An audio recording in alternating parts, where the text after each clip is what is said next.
Bom dia a todos e todas. Sejam muito bem-vindos a mais uma conferência da 74ª reunião anual da SBPC. Meu nome é Leonardo Caran Teixeira, eu sou pesquisador do Instituto Nacional do Câncer, no Rio de Janeiro, e irei apresentar o palestrante dessa sessão. Inicialmente, eu gostaria de agradecer à SBPC pelo espaço oferecido à Associação Brasileira de Mutagênese e Genômica Ambiental, a Mutagem Brasil, sociedade da qual faço parte, para discutirmos um pouco sobre investimento em ciência e tecnologia para o desenvolvimento do país e especialmente em momentos de crise como a pandemia de Covid-19 que estamos vivendo. Então, em nome da Mutagem Brasil, eu gostaria de agradecer à SBPC por esse espaço e gostaria de apresentar o palestrante dessa manhã, o Dr. Nicolas Rohr, professor do Instituto de Química da Universidade de São Paulo. Então, hoje o Nicolas vai falar para nós um pouco sobre como esse investimento continuado e sustentado em ciência e tecnologia é fundamental para o desenvolvimento de um país e também fundamental para nos preparar para enfrentar situações adversas, como a pandemia de Covid-19 que vivemos e, eventualmente, outras situações adversas que viremos a enfrentar no futuro. Então, nesse momento, nós vamos tocar um vídeo pré-gravado com a apresentação do Dr. Nicolas Rohr, que foi preparado anteriormente por ele para evitarmos qualquer tipo de dificuldade durante a transmissão. Meu nome é Nicolas Rohr, eu sou docente do Departamento de Bioquímica, do Instituto de Química, e eu gostaria de agradecer muito o convite da Mutagem Brasil para representá-la aqui na SBPC e falar um pouquinho sobre a nossa meio que mudança de direção no laboratório em função da pandemia e alguns reflexos, né, que a gente vem tirando disso sobre a importância do investimento em ciência. Primeiro eu vou falar um pouquinho sobre como a ciência funciona, e na verdade ela não é um processo linear, né? Eu vou falar sobre como investir em ciência hoje nos prepara para enfrentar crises que nós ainda nem conhecemos, que ainda nem aconteceram, né? E um pouquinho dessa história, então, nessa história real, para ilustrar esses dois pontos do que aconteceu no meu laboratório. Nas aulas de método científico, a gente costuma demonstrar a ciência como um processo linear, onde a gente parte de uma observação, de uma pergunta, né? A gente monta uma hipótese, a gente faz alguns experimentos e depois a gente analisa esses resultados e conclui alguma coisa. Isso até pode funcionar no microcosmos de um único experimento, né? Mas a forma como a ciência avança não é linear dessa forma, né? Acho que esse modelo aqui que eu encontrei nesse site, acho que reflete melhor como a ciência funciona e como ela anda, né? E como o progresso científico ocorre, né? Que é muito mais uma troca constante entre essas diferentes coisas, né? A exploração e a descoberta e a observação, o testar essas ideias, elas estão corretas ou não, conversar com outros cientistas, né? Dialogar com a sociedade também em termos de impactos e benefícios disso e depois direcionar a pesquisa para diferentes áreas. Então, cada um desses pontos a gente pode quebrar em porções menores aqui, eu não vou entrar nos detalhes de cada um desses pontos, né? O que eu queria só ilustrar é como realmente essas coisas acontecem e a gente não tem muito controle, né, sobre aonde o projeto acaba indo, né, e também os impactos posteriores, né, dessas pesquisas. Então, numa vacina, a gente viu agora na pandemia, né, esse milagre da biotecnologia moderna e demonstra a importância da ciência, né, e do poder que ela tem de alterar, né, o curso de uma pandemia e da história, né. Mas o ponto aqui que eu quero trazer é que uma das tecnologias novas que surgiu de vacinas, né, já estava em ebulição, mas que realmente foi demonstrado que funciona pela primeira vez durante a pandemia de Covid-19, são as vacinas baseadas em RNA mensageiro, né? Então, quando a gente injeta essas vacinas nos pacientes, o que acontece é que a gente tem nessa vacina uma pequena nanopartícula lipídica e dentro dela moléculas de RNA. Essas moléculas de RNA, então, vão entrar nas nossas células e as nossas células vão ler a informação codificada nesse RNA e vão produzir uma proteína do vírus, que é a proteína spike, que é a proteína que recobre a camada mais externa do vírus.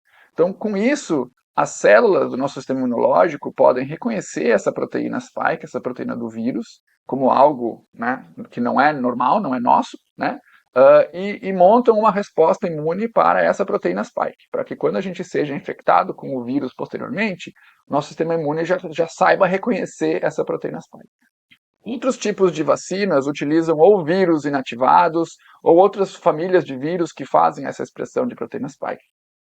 No caso do RNA mensageiro, quem produz a proteína spike são as nossas próprias células. E isso é um pouco mais parecido com como o que acontece durante uma infecção viral, né? O ponto é que essas vacinas de RNA mensageiro não foram magicamente desenvolvidas a partir de novembro, dezembro de 2019, né? Já era uma plataforma, uma tecnologia que vinha em desenvolvimento há muito tempo, e que se baseia em conhecimento que foi gerado muito tempo antes, né? Então, por exemplo, uma das estrelas das vacinas de RNA mensageiro e ajudaram também a essa rápida logística, né, de estabelecer uma cadeia de produção para que se produza bilhões de doses dessas vacinas de RNA, é uma enzima que é necessária para se produzir esse RNA mensageiro, né? O RNA mensageiro que está contido nessa vacina, alguém precisa fazer essa molécula, certo? Isso não é feito quimicamente, isso é feito com uma enzima. Tá? E essa enzima se chama T7-RNA polimerase. Faz o polímero de RNA e ela chama T7 porque ela vem de um vírus chamado bacteriófago T7. E esse bacteriófago T7 é um vírus que infecta bactérias. Então, lá em 1970, vejam aqui, foi publicado a primeira caracterização dessa enzima T7-RNA polimerase. Esse grupo de cientistas estava estudando esse bacteriófago, esse vírus que infecta bactérias, e isolaram essa enzima e estudaram as características dessa enzima. Posteriormente, outros grupos demonstraram que essa enzima era superativa, eles aprenderam como controlar essa enzima para que ela transcreva, né, faça os pedacinhos de RNA que a gente quiser. Isso virou depois um sistema, né, de produzir RNA em grande quantidade, que é utilizado até hoje. Mas vejam que lá em 1970, alguém teve que estudar um vírus que infecta bactérias, né, e uma enzima que infecta o vírus, né, a enzima de um vírus que infecta bactérias, que talvez hoje, se você tivesse que convencer alguém que essa pesquisa era importante, né, talvez seja um pouco difícil. Um ponto importante das vacinas de RNA mensageiro é que o RNA mensageiro contido nelas não é um RNA padrão.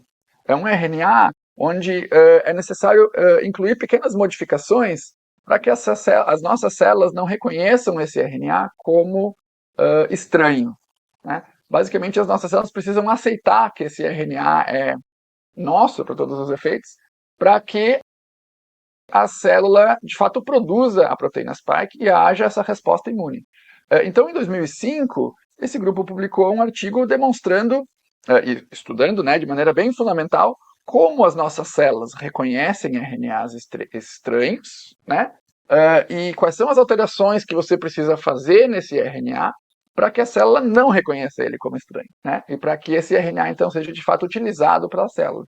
Então, esses pesquisadores hoje estão, inclusive, cotados ao Prêmio Nobel em função dessa pesquisa, pela importância que ela representa para essa tecnologia de RNA mensageiro, porque sem essas modificações, essas vacinas de RNA não iam funcionar. Então, o meu ponto é esse: a ciência é feita de observações inusitadas, é feita de cientistas que, né, foram responder a pergunta A e depois se depararam com uma outra observação interessante e desviaram seu interesse para outra área e acabam respondendo perguntas diferentes daquelas que eles se propuseram a fazer inicialmente. As ramificações posteriores desses resultados são muito difíceis de prever. Outros cientistas podem usar pequenos elementos daquele resultado e montar toda uma outra teoria, um outro sistema, um outro modelo, uma nova tecnologia que permite, então, algum impacto né, grande na sociedade depois, como foram as vacinas de RNA no caso da pandemia. Como você explica para o contribuinte que, de fato, paga essa ciência básica, né, lá em 1970, né, se você pegar uma pessoa na rua e disser, olha, nós vamos investir $200 mil de dinheiro público para esse grupo de pesquisadores aqui que vai estudar uma enzima de um vírus que infecta bactérias. Você acha que isso é um bom investimento? Honestamente, o que você responderia? Como antever a importância daquela pesquisa, como a gente vê a importância de todas as pesquisas posteriores a essa, né, que nos trouxeram até a vacina de RNA mensageiro. Ciência básica de qualidade nos traz conhecimento, e esse aumento do conhecimento, esse conjunto de conhecimento vai nos ajudar a lidar, a responder para uma crise quando ela aparecer, da maneira mais rápida possível. O impacto da ciência que está sendo realizada hoje, você tem como identificar quais são os projetos sendo realizados hoje que daqui a 50 anos vão nos ajudar a resolver algum problema que vai aparecer, que a gente nem sabe ainda que vai aparecer? Né? Então, o meu ponto é, a gente precisa investir em ciência de qualidade hoje, em qualquer área, para preparar a humanidade e o Brasil como subconjunto da humanidade para essas crises que vão aparecer, que vão surgir na frente, que nós ainda nem sabemos que vão aparecer. Comparem a nossa resposta para SARS-CoV-2 com relação à resposta da humanidade para a gripe espanhola, por exemplo. Houve o desenvolvimento de uma vacina naquele período? Houve algum medicamento naquele período? Simplesmente a doença teve o seu curso natural, a humanidade não conseguiu intervir, né? E o número de mortes foi muito maior do que no caso da Covid-19, quando na época nem existia tanta movimentação, né, das pessoas ao redor do globo para disseminar a doença da maneira rápida, como aconteceu no caso da Covid-19. A Mutagen Brasil e todos os seus membros está focada em estudar um processo completamente diferente. A gente está interessado em estudar como certos agentes, como a radiação ultravioleta, radioatividade, né, o tabaco, diferentes poluentes, causam danos ao nosso DNA. Né? O DNA é contido dentro das nossas células. Muitos de nós, membros da Mutagen Brasil, estudamos diferentes agentes que causam esses danos ao DNA.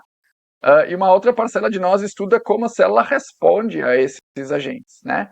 Como a célula tenta reparar esses danos ao DNA para impedir que esses danos ao DNA de fato levem a alterações na sequência de DNA. Tá? Então, meu grupo estuda reparo de DNA, como as células detectam, sinalizam e reparam esses danos causados por esses diferentes agentes, de maneira a impedir o surgimento de mutações e, posteriormente, câncer e envelhecimento.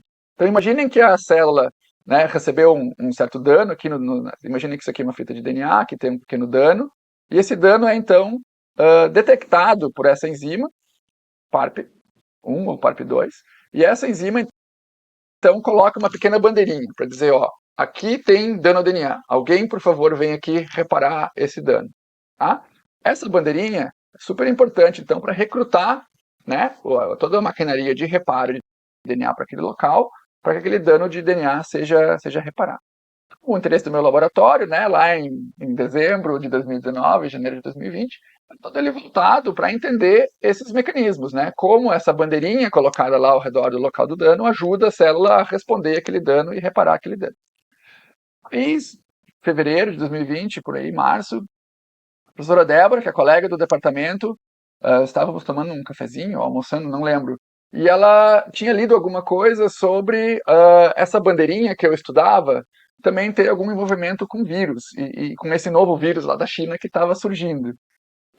E aí eu nunca tinha ouvido falar, nunca tinha lido nada a respeito, mas decidi, né, dar uma lida na literatura e ver se tinha alguma coisa interessante ali que a gente poderia investigar. E então, né, vejam, vou tentar relacionar essa historinha com aquele esquema que eu mostrei para vocês antes aqui, de como a ciência funciona e como não é um processo linear. Né? Então aqui a gente teve uma nova observação, né? Uma coincidência, né? A gente começou a se fazer perguntas e a gente começou a explorar a literatura. Então, o que eu descobri na literatura era que quando um vírus infecta uma célula, as nossas células, como primeira barreira, como primeira resposta à presença desse vírus, ativam o que a gente chama de resposta imune inata, né? Uma resposta generalista, digamos, a qualquer vírus. Né? E essa resposta antiviral, como parte dessa resposta antiviral, também é utilizada essa bandeirinha que eu falei antes, num contexto diferente agora. Né? Essa bandeirinha também é colocada em um outro conjunto de proteínas, né? Por outras enzimas dessa família, as partes, E essa bandeira, então, modifica proteínas tanto das nossas células, do hospedeiro, né, para aumentar essa resposta antiviral, e também modifica algumas proteínas do próprio vírus. O vírus, né, quando está dentro das nossas células, essa bandeirinha também ajuda a impedir o vírus de se dividir e de infectar mais células. Acontece que coronavírus e alguns outros vírus semelhantes têm um domínio, né, como parte do vírus, eles têm uma enzima que remove novamente essa modificação. Então, nós, como parte da nossa resposta antiviral, colocamos a bandeirinha e o vírus remove a bandeirinha novamente, para impedir essa nossa resposta antiviral de nos defender do vírus e o vírus conseguir, né, se dividir e causar a doença. Em, acho que outubro, novembro de 2019, tinha saído um artigo mostrando que num coronavírus que infecta camundongos, se você fizer uma alteração nesse domínio do vírus aqui que remove essa bandeirinha e impede essa atividade, né, de remover a bandeira por parte do vírus, o vírus não consegue mais causar doença. Tá? Então, essa remoção da bandeirinha é essencial para o vírus causar a doença. Então, isso sugeria que inibidores para esse alvo aqui, esse domínio do vírus, poderiam ser novos medicamentos, né, para Covid-19. Se a gente descobrisse um medicamento que impede esse domínio do vírus de remover a bandeirinha, o vírus não ia mais conseguir causar doença. Então, no começo de março, a gente encontrou esse conhecimento na literatura, a gente começou a entrar em contato com outras pessoas no departamento e também com pesquisadores do exterior para tentar montar um projeto em cima disso e tentar contribuir, né, tentar identificar inibidores para esse domínio como possíveis novos antivirais. Então, a primeira coisa que a gente fez logo no começo de março foi entrar em contato com o Isaac, que é um aluno de doutorado da professora Flávia Meotti, no laboratório vizinho ao meu, né? E o Isaac que tinha conhecimento já e muito know-how em desenvolver, usar computadores, né, para modelar esse alvo do vírus e tentar encontrar moléculas que pudessem ligar nesse alvo e pudessem servir como inibidores. Então, a primeira coisa que a gente fez foi entrar em contato com o Isaac disse, não, é possível sim, a gente pode tentar procurar inibidores para esse alvo, vamos fazer aqui uma triagem, né? E a gente começou com uma triagem para compostos que já eram aprovados para uso em humanos, né? A ideia era o mais rápido possível encontrar compostos que possam ser inibidores desse domínio, possam ser antivirais e que já tenham, né, dados anteriores demonstrando que são seguros para uso em humanos, né, para que a gente pudesse encontrar algum composto que possivelmente pudesse ser utilizado já durante essa pandemia. Um segundo braço do projeto era que a gente precisava depois de ensaios para testar esses compostos que o Isaac encontrasse, né. Meu laboratório ainda estava em formação, eu estou na USP há 4 anos agora, então a gente acabou recrutando o laboratório do professor Alexandre, que divide o laboratório comigo, né, e a Rebeca, que é uma pós-doc, e o Antônio, que é um doutorado do Alexandre, para darem o pontapé inicial nesse projeto, né, e participarem dessa montagem de algum ensaio que a gente pudesse testar a atividade desse domínio. E depois a gente conseguiu o financiamento da FAPESP, conseguiu recrutar a Lilian, que então se juntou à equipe e está desenvolvendo esse projeto até hoje. A gente, como parte desse projeto, acabou encontrando um conjunto de 69 compostos que já eram aprovados para uso em humanos, que a gente achou pelos ensaios do Isaac que poderiam ser inibidores, a gente testou todos os 69. Para isso, no meio da pandemia, lá em junho, julho de 2020, a gente precisou adquirir 60 compostos que a gente não tinha no laboratório. Uma parte deles a gente conseguiu com colegas do departamento, uma parte deles a gente foi até indústrias farmacêuticas buscar os princípios ativos. A importância da gente ter contatos e ter né, essa massa crítica, né, de outros laboratórios e da indústria também ao redor ali de São Paulo para a gente poder desenvolver esse projeto, que senão teria sido impossível. Então, a ideia, né, era justamente essa, da gente desenvolver inibidores para esse domínio a partir de triagem virtual, testar esses inibidores e depois, né, se eles tivessem funcionado, fazer ensaios então com células infectadas com o vírus e depois com pacientes para ver se a gente poderia ter algum impacto já nessa pandemia, né? Agora, esse projeto está num outro ritmo, né? A gente está procurando compostos agora que são né, de qualquer origem química, né, numa lista de compostos muito maior, e que a gente vai precisar, então, depois, né, a longo prazo, encontrar primeiro um composto que funcione bem e depois demonstrar que ele é seguro em humanos e tal, até que se chega em um medicamento. Isso vai demorar mais tempo, né, mas potencialmente a gente vai estar melhor preparado para uma SARS-CoV-3, né, quando vier a próxima pandemia de coronavírus, ou então talvez outros vírus, né, chikungunya também tem um domínio semelhante. Uma outra linha de pesquisa no laboratório vem sendo, além de encontrar esses inibidores, entender para que serve essa bandeirinha, né? A gente sabe que quando o vírus infecta a célula, essa bandeirinha é colocada, mas quem exatamente coloca essa bandeirinha? Aonde ela é colocada? Para que serve isso? Por que isso ajuda a célula a se defender do vírus? E por que o vírus precisa remover essa modificação de novo? A gente não sabe para onde isso vai dar. O importante é que a gente precisa entender para poder pensar onde isso poderia ser importante mais para frente. O investimento nesse projeto e nas pessoas envolvidas nesse projeto começou há décadas atrás, né?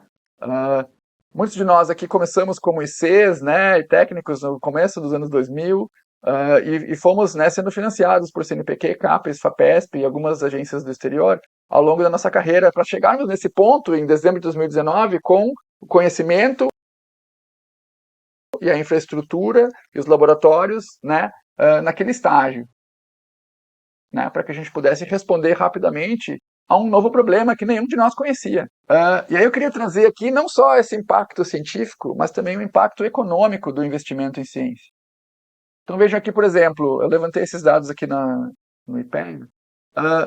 Se você somar todo o orçamento da CAPES, CNPq e FNDCT de 2000 a 2020, ajustado para reais de 2020, o investimento foi na casa de 140 bilhões de reais ao longo desses 20 anos, que dá mais ou menos 7 bilhões por ano. Então, 7 bi por ano investidos em CAPES, CNPq e FNDCT. O gasto do governo federal com a pandemia em 2 anos foi de 660 bilhões, entre auxílio emergencial, vacinas, né, UTIs. Então, isso daria, se você dividir isso por 48 meses, mais ou menos, isso daria 13,5 bi por mês. Então, um mês de pandemia a menos que a ciência consiga, né, reduzir o tempo de pandemia é aproximadamente 2 anos do orçamento de CAPES, CNPq e FNDCT, cada mês. Se o Brasil, em vez de ficar comprando vacinas, se o Brasil fosse o produtor de vacinas, se o Brasil fosse um país na ponta do conhecimento, que estivesse desenvolvendo novas tecnologias e pudesse depois vender esse conhecimento, esses produtos para o mundo, o impacto seria enorme. Vejam, novamente, 140 bilhões foi o investimento CAPES, CNPq, FNDCT em 20 anos.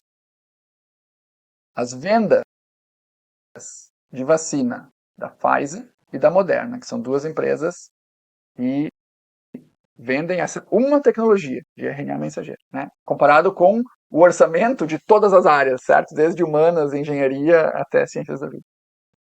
As vendas da Pfizer e da Moderna no mundo, em um ano, neste um ano de 2022, a previsão deste ano é de 51 bilhões de dólares, ou seja, 273 bilhões de reais. Isso quer dizer que se a gente pudesse desenvolver uma tecnologia a esse ponto, né, e pudesse vender esse conhecimento, essa tecnologia para o mundo, um ano de vendas de uma vacina como essa de RNA mensageiro é o dobro do investimento em ciência e tecnologia do Brasil das últimas 2 décadas, em todas as áreas.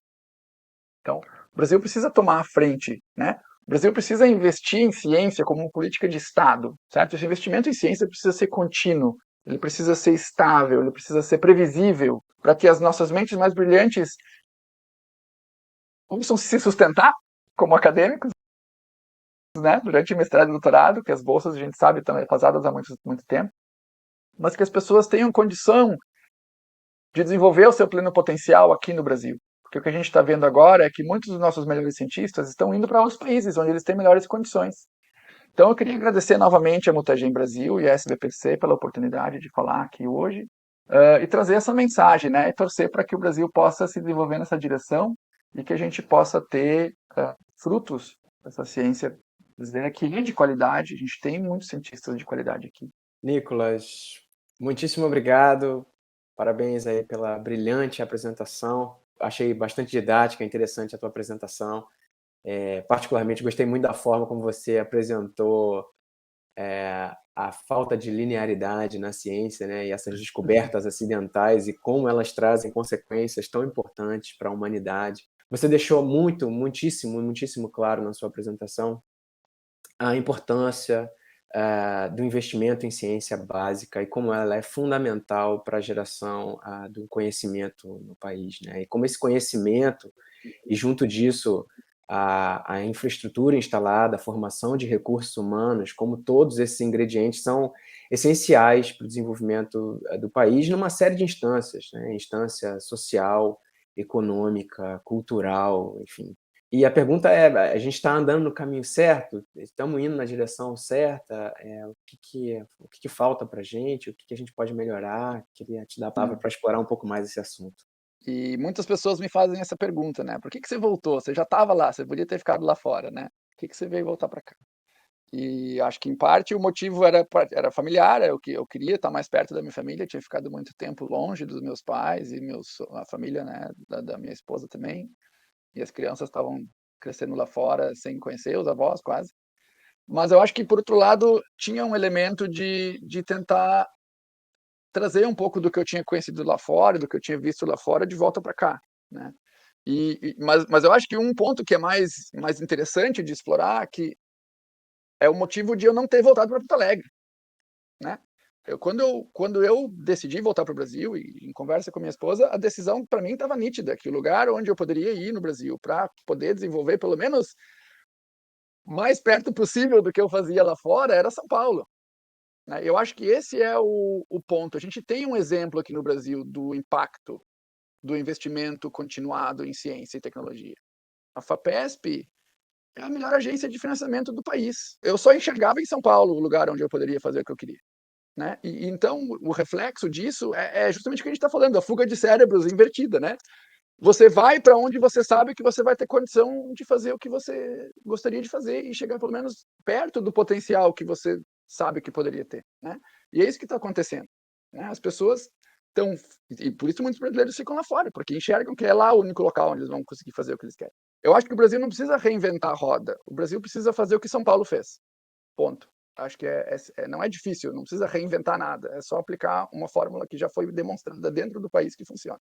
Lógico que tem um monte de outros gargalos, né? Eu comentei na minha apresentação a frustração com a importação de reagentes, né? E acho que isso é histórico. Acho que não preciso contar para nenhum cientista a dificuldade que é. Eu tenho alguns colaboradores que eu estou com vergonha deles, porque a gente entrou em contato, trocou umas ideias, ia fazer experimentos e levou meses para conseguir trazer as células para cá. Agora estou querendo mandar a coisa para lá, não estou conseguindo também. Então, essas coisas vão minando, né?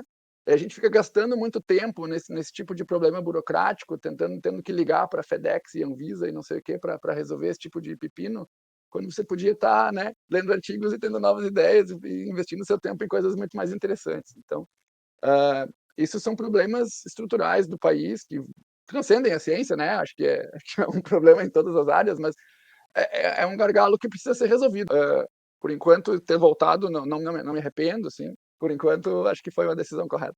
Ótimo, Nicolas, obrigado. Esse é realmente um ponto importante, né? Você toca aí no ponto da fuga de cérebros reversa, né? Muito importante que jovens cientistas brasileiros como você tenham essa disposição de voltar e contribuir pelo avanço e o progresso da ciência no Brasil. Qual das vacinas que utilizam esse mecanismo? Eu entendo que ela está falando sobre vacinas de RNA mensageiro, né? Que foi o que você tocou na sua Eu apresentação. acabei não colocando na apresentação. Essa tecnologia é a tecnologia utilizada pela Pfizer, né, que foi desenvolvida, na verdade, pela BioNTech, que é uma empresa alemã, que depois fez essa parceria com a Pfizer, e a vacina da Moderna, que acabou não chegando muito no Brasil, né. Então, a vacina da AstraZeneca e da Janssen já utilizam uma tecnologia onde você pega um outro vírus, que não causa nenhuma doença, né, e você altera aquele vírus para ele infectar nossas células, mas levar à produção de uma proteína do coronavírus, né? Então, apresenta essa proteína do coronavírus de uma maneira um pouco mais semelhante a uma infecção viral verdadeira. E a vacina de RNA mensageiro, então, que é mais ou menos nessa mesma linha, né, de você convencer nossas células, pelo menos temporariamente, a produzirem uma proteína do vírus, mas não utilizando um outro vírus para essa transposição, né, desse RNA, desse material genético para dentro das nossas células. Então, você usa uma tecnologia diferente. Como explicar para a comunidade que o investimento em ciência básica é fundamental? Essa é uma pergunta importante. Isso é um problema difícil de resolver, né? A gente trabalha tão distante do dia a dia das pessoas que é difícil elas entenderem, né? Eu tenho dificuldade de explicar, às vezes, para parentes, né, o que a gente faz e a importância disso. Acho que a divulgação científica é super importante, né, em aproximar as pessoas da ciência. Eu acho que, né, se as pessoas tivessem a mesma empolgação por uma descoberta científica como elas têm por um gol, um time de futebol, né, nossa sociedade estaria em outro lugar. Não que eu não goste de futebol, adoro, fui no estádio outro dia, mas eu acho que, né, se a gente tivesse o mesmo nível de engajamento das pessoas, de conhecer detalhes das regras e o que é um impedimento, o que é um pênalti, se as pessoas soubessem o que é, né, um paper na Science, seria aproximar isso das pessoas, né? Mas isso depende de educação básica. Eu acho que é um problema muito mais amplo, né? Eu acho que a gente tem, né, a gente vê no país pessoas que mal e mal sabem assinar seu nome, então é difícil chegar para uma pessoa dessas e conseguir chegar perto de explicar o que a gente faz. Então, não é um problema trivial, mas eu acho que a gente precisa tentar se envolver com isso. Eu acho que tem uma onda, né, de tentar, usando principalmente redes sociais agora, aproximar a população da ciência. Eu acho que a divulgação científica é o melhor caminho para isso, né? Mas tem problemas anteriores a isso, né, que a gente também vive. São mais estruturais, né? São mais de longo prazo. Sem dúvida, tudo passa pela educação, né? E, obviamente, quanto mais cedo, melhor, né? É fundamental que as nossas Uma coisa crianças que é sejam. interessante, talvez, Léo, deixa eu só complementar. Claro, por Eu favor, por tenho, eu favor. tenho dois filhos pequenos, né? Eu tenho uma filha de 7 e um filho de 5. E eu acho que uma coisa que a gente sempre fala, né, que as crianças são naturalmente curiosas, né? E eu acho que a curiosidade é que leva. Ciência é curiosidade, basicamente. O resto é adendo, né? Então, eu acho que isso é muito importante, das crianças serem expostas a situações onde elas podem explorar essa curiosidade, né? Então, isso é uma coisa que eu sempre tento fazer em casa, pequenos experimentinhos, sabe? Coisas assim que seria legal, né, se mais crianças no país tivessem acesso a isso para fomentar isso, né? Essa vontade de conhecer, essa curiosidade, que é natural, é deles, né? É só a gente não tirar deles. Perfeito, eu compartilho completamente desse seu relato. E é isso, né? Acesso, oportunidade, né? Oportunidade e educação para as crianças, quanto mais cedo, isso certamente vai contribuir muito para o avanço do nosso país, né? Mas a gente vai aproveitar o espaço para fazer uma divulgação da associação, da Mutagen Brasil, a todos os interessados, associados a este tema, né, que é a missão da Mutagen Brasil. O congresso do ano que vem, de 2023, já tem local e data, é o 16º congresso da associação. Ele vai ser realizado em Londrina entre os dias 4 e 7 de outubro de 2023. Então, nós gostaríamos de fazer essa divulgação a vocês, aos associados, a todos os interessados a esse tema. Por favor, marquem em seus calendários, agendem e será um prazer e um privilégio encontrar todos vocês em Londrina nessa data no próximo ano. Agradecer aqui especialmente a Viviane Amaral, que está nos bastidores e nos ajudando muito com essa sessão. E, sem sombra de dúvida, agradecer à SBPC pelo espaço, parabenizar por mais uma reunião anual, né, voltando depois de algum tempo no presencial. A gente acompanhou aí a abertura e tem acompanhado algumas sessões. É vibrante, é um congresso muito especial. Acho que estamos todos aí muito animados e engajados, e desejar sucesso à continuação do evento e agradecer mais uma vez a participação de todos, a presença de todos vocês, os comentários e as perguntas. Obrigado a todos e obrigado, Nicolas. Muito obrigado. Muito obrigado novamente aí, Léo e SBPC, muita gente. Acho que a gente só tem a agradecer a todos os envolvidos aí, Viviane. E vamos lá, né? Vamos seguindo. É isso. Firme e forte. Entusiasmo, motivação, vamos em frente, vamos seguindo a luta. Isso, é isso aí.